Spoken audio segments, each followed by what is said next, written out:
लोगों से बात की थी कि प्री स्कूल में हमारा होता है टीचर सेंटर सिलेबस। याद है? वो कहाँ है वो pages Rabia?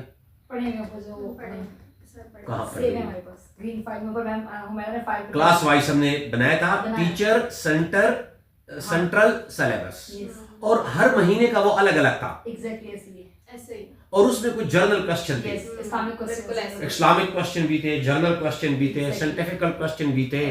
For example, where do you live? Who is the founder of Pakistan? What is the name of our holy prophet? For example, how many colors in Pakistani flag? How many colors in Pakistani flag? Yes.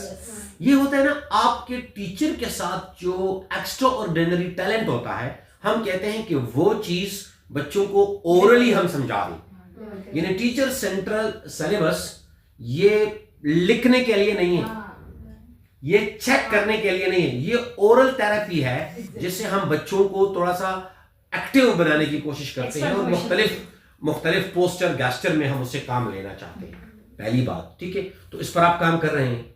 नहीं, लुबना कह रहे नहीं कर रहे। नहीं sir, मेरी class के सब बच्चों को क्वेश्चन आते हैं। जी, जी, और ये हर महीने की अलग अलग क्वेश्चन है। हम ना ऐसी बात है सर, ऐसे ही सेम सिलेबस है लेकिन अलग अलग इसलिए है ना ताकि मुख्तलिफ क्वेश्चन से हम बच्चों को मोटिवेट करें, उसको हम अपने साथ रिलेट करें।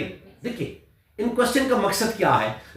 इस क्वेश्चन का मकसद ये है सोशल डेवलपमेंट।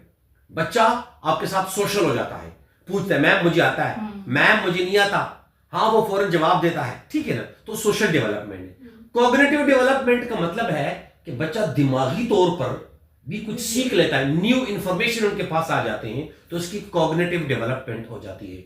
ओरल थेरेपी उसकी प्रैक्टिस हो जाती है, और सारी चीजों को जब आप जमा करें तो बस वेरी वेरी इंपॉर्टेंट एक बात। दूसरी, मैंने आपसे बात की थी, ये हमारी जो कैलीग्राफी कॉपीज है, रेडीमेड कॉपीज है, moonlight hand writing copies. You are teacher, play group, nursery, KG, you are the teacher and Rabia Afzal, teachers are called जज इन द क्लास।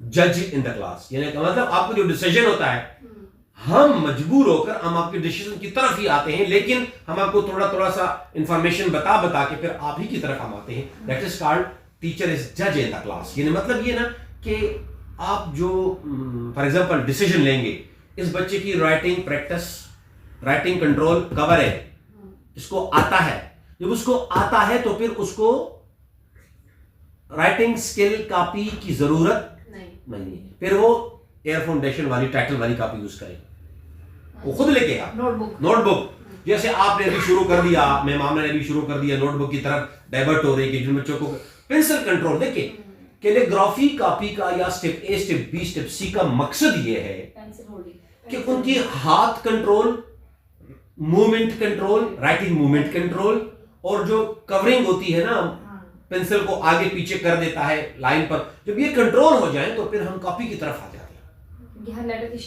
दूसरी बात, जिन बच्चों का पेंसिल कंट्रोल स्लो हो तो हम उसको बार बार वो कॉपी यूज करते हैं। तो यू आर द जज। लुबना, आपको अंदाजा होता है कि हमने इसको कॉपी देनी है या नहीं देनी है, आपको पता है, वो मुझे पता नहीं होता या मैम को पता नहीं होता, आपको पता होता है, ठीक है? यानी ये दूसरी बात होगी। तीसरी बात जो अक्सर मैं डिस्कस करता हूं, स्पीड अप द